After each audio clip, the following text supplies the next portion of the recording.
Welcome back to Two Crows Podcast. I'm your host, Tyler Holmes. I have people writing in and letting me know what states or specific creatures they want me to report on, and we had a few for Alabama. The first one I found was one I had never heard before, and it's the Wolf Women of Mobile. The first recorded sightings we have of her is in April of 1970 in some of the suburbs around Mobile. Some of them were Port City and Plateau, where people started having multiple encounters with this creature. These were described as being half wolf and half women, and numerous residents began to call the Mobile Register to report them. On April 8th of 1971, the newspaper reported on these stories, complete with a drawing of the creature. Most residents claimed that the mythical creature was actually rather pretty and very hairy, with the top half being woman-like in nature and the bottom half being like a wolf. Kind of like a minotaur, but wolf woman. Within a week after the reports in the newspaper, it received another 50-plus calls reporting the exact same sightings. Is this mass hysteria, or were people actually seeing this creature? Some of the callers reported they were chased, stalked, and later even saw the thing roaming in their backyards, but always at night. The residents would say it would look at them and was extremely beautiful, but would then drop down and run on all fours like a wolf. No one was ever hurt or assaulted by the Wolf Woman of Mobile, but the Mobile surrounding police departments took the sightings very seriously because of the sheer number of reports. However, after about 10 days of the initial sightings, the Wolf Woman of Mobile disappeared just as suddenly as she appeared and has never been seen since. Now, was she a skinwalker or a werewolf? Maybe just a deformed dog or wolf? We won't know unless she shows up again.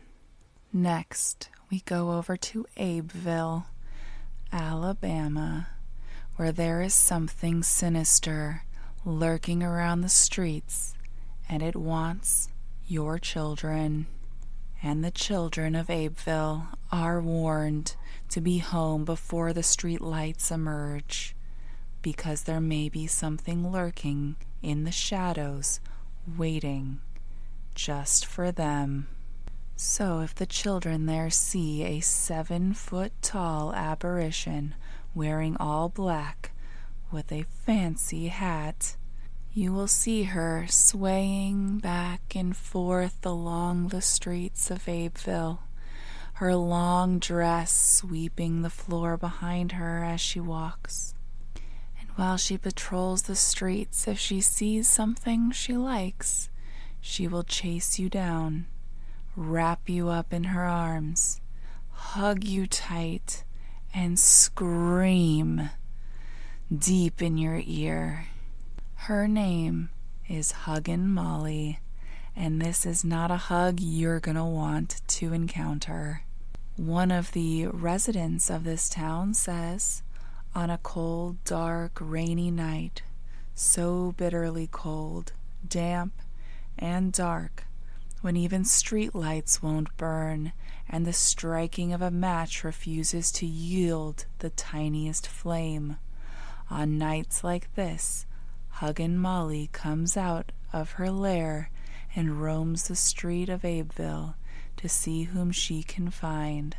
And while she walks the streets, you will know it's her, because even the street lights do not cast a glow upon her. It's almost as if she's made out of pure shadow. The details of her face have never been seen. It's almost as if they're muted or distorted in some way, masking them from people. You know it's a woman. You know she has features, but it's hard to distinguish or make them out, or possibly it's hard just to remember them. No one's ever been harmed by her in a very physical way. It is more of this tight hug and a piercing scream into your ear, and then she releases you and you're off on your way. So where did she come from? Where did her origin story begin? The first theory is that she was a woman who lived in Abbeville a very long time ago, possibly the late 1800s, and she lost a child, one of the worst, most painful things a mother can go through. That when she sees children, she's looking for hers, and when it's not hers that she grabs and hugs within her arms, she's absolutely grief-stricken and screams, that scream only a mother who's lost a child can feel within their bones. In another legend, she was a professor of agriculture at the local school, and in this version, she's trying to keep the children safe by ushering them off the streets at night.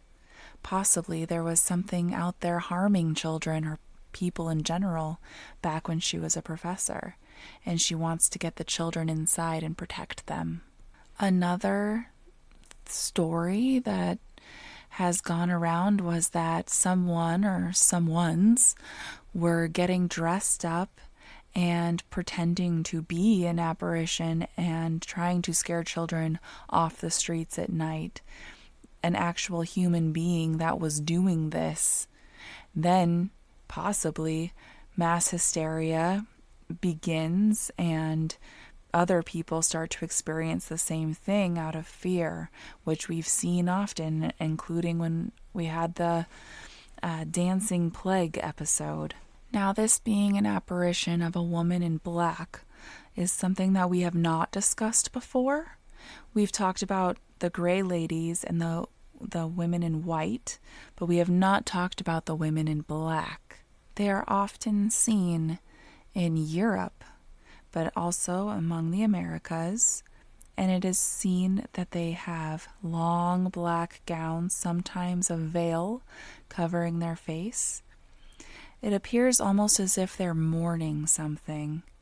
Oftentimes their stories lead to men encountering them, which makes this story a little different with the children. But men typically encounter them who have either recently had an affair or did something nefarious to a woman, and these women in black who are mourning for themselves also mourn for these other women and see something within this man in front of them that they saw in the partner that either killed them themselves or harmed them in some way, and go after and either scare, terrify, or haunt this man, sometimes even in the stories killing them. Now, Huggin Molly was very real to the residents of Abbeville, and a boy named Jimmy Rain had a story to tell. He says, anybody who grew up in Abbeville grew up knowing the legend of Huggin Molly. If your mother or dad didn't want you to be out after dark, they'd tell you Huggin Molly would get you. And you believed it, too. Next on the list for Alabama, we have the Downy Booger. Pretty sure I'm saying that right, because that's how it's spelled. And this creature was first seen and reported in the 1800s. It is said to be half animal, half human. That was first reported in Winston County, Alabama, by cousins John and Joe Downey when they were returning home for a late-night dance. Reports said they were riding their horses when they suddenly saw a very strange-looking creature that leaped out in front of them. They were reported as saying it looked both like a human as well as an animal. When they started to go back home and approached the area where they saw it, both of their horses came to a complete stop. No matter what they did, their horses would not move forward, so they had to turn around and go another way. Other witnesses also saw the downy booger, including Jim Jackson, who was on his way to a commissary in Galloway, a mining town, with a load of moonshine with horse-drawn wagons. He suddenly saw this creature walking directly behind his wagon. His first reaction was to try to outrun it, and then he suddenly remembered his gun lying beside him to fight off would-be robbers. He took his gun and fired twice at the thing, and hit it, and it immediately began to scream and limp away on 3 feet. News soon spread, and a posse was formed to find the creature, and they searched the forest to only find traces of blood along the sandbed where the cousins first reported seeing it. Whatever this creature was never found alive or dead, just the traces of its blood. Next, we have Alabama's mythical white fang. Not fang, thang. Like, ya fly thang, you? Which has been seen since the early 1940s in Alabama. This creature has been seen in the counties of Morgan, Etowah, and Jefferson, where the people that have seen it say that it was more than 8 feet tall and covered in dense white hair. Most of the sightings occurred in the refuge area of Happy Hollow, Walnut Grove, Moody's Chapel, and the Wheeler Wildlife Refuge. The witnesses have said that it could move very quickly in spite of its size, and its screams sounded like an eerie woman's. Most people speculate that it is an albino Bigfoot or a very large albino bear, but the reports vary wildly. While most report describing it as over 8 feet tall, with thick white hair, some witnesses describe it more like a white lion. Although an even weirder description of a very tall white-haired creature that resembles a kangaroo, but with the head of a cat. The witnesses have also indicated that while it stands on 2 legs, it runs on all 4. It is also reported that it has an extremely foul and disgusting odor.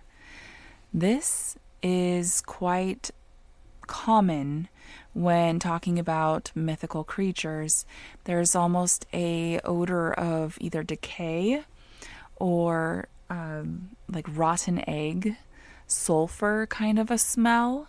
It's quite common for apparitions as well as other mythical creatures, which makes people wonder if they're from an alternate like realm, another dimension possibly that is seeping over into ours, or if they are from the other side of the veil and we're smelling the decay or decomp from the death of the other side. But if you're ever in that area of Alabama and you're near drainage ditches along Jones Valley, Governor's Drive, and Monte Sano Mountains, keep an eye out for the white thing. Often they're described as having no eyes or ears, and a lot of times when they've been depicted in certain TV shows, they have used echolocation or some sort of other sonic location to be able to find their prey.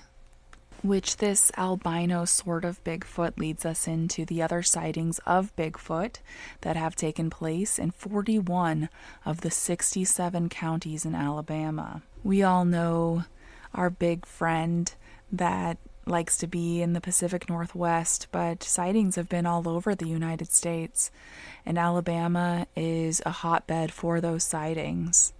The sightings have actually been so numerous that the television series Killing Bigfoot recently visited the state to investigate the numerous reports.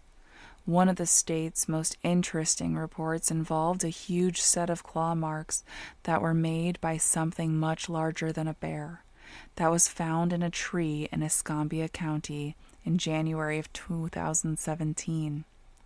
However, there have been reports of the elusive creature in the historic state since the 1800s, with one of the earliest in 1870.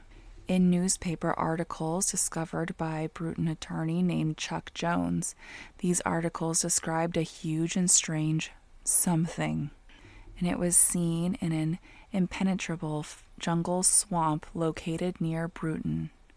These early reports indicated that it looked like a huge human that was grotesque and pitiable and could not talk. However, 140 years later, the reports keep rolling in about Bigfoot. One of these sightings happened near the Conecuh National Forest. In this report, a truck driver reported seeing a big, black, hairy, man-like creature close to 7 feet tall crossing the road directly in front of him. When he stopped to investigate, there were large footprints found right where he entered the woods. Soon after that, in the Andalusia, Alabama, near the same forest, a woman also had a very scary, similar experience.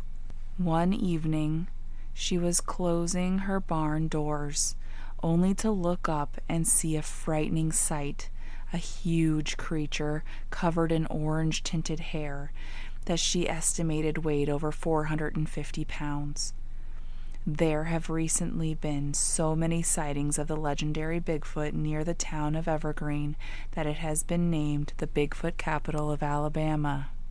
The residents have been having so much fun with the Bigfoot sightings that they decided to create a Bigfoot Hunters organization. It has over 50 members in it to this day. More and more people are coming together and telling stories and comparing notes. They are identical to mine, said a pastor of Bigfoot Hunters, Wesley Ackerman. We have seen the eyes of this animal, the Sasquatch we saw had yellow eyes. Ackerman has seen it, and he's not alone. This creature is 8 to 10 feet tall, said Pine Orchard resident Carl Pooh. It has a head as big as a cow. His body is brownish black looking, but he looks nothing like the picture of Bigfoot. His shoulders are as wide as a Volkswagen. At times it sounds like a dozer walking by, and other times it's as loud as a cricket.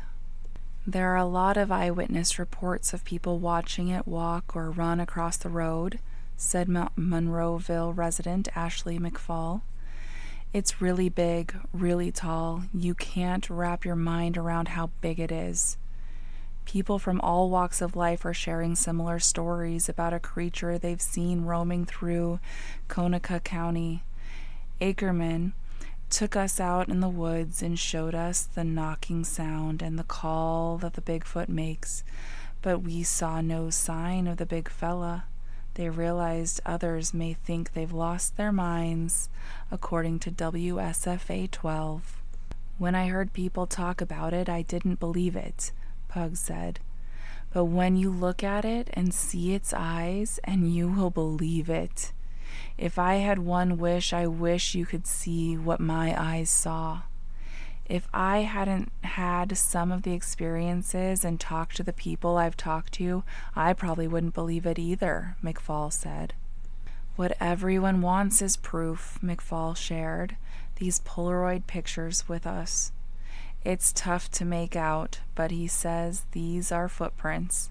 It's the real deal, the mayor said. There's something out there. I think this will put Evergreen on the map as either the kookiest place in Alabama or the most interesting.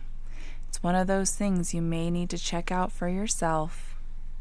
I used to live close by there, and I will say driving through the more desolate areas of Alabama are quite interesting, fascinating, and terrifying all at the same time. The greenery is gorgeous, but it's also very, otherworldly. If you've been through Alabama and witnessed things that were different for yourself, I'd love to hear about it. If you could go over to the YouTube channel and leave a comment of your stories, I would love to hear about them. Or you could email me and I'll leave that in the description. And as always, if there's another place or creature in particular that you would like to hear about, please let me know. I want to cover all of your interests. I hope you have a wonderful week, and I will see you next time. Crow out.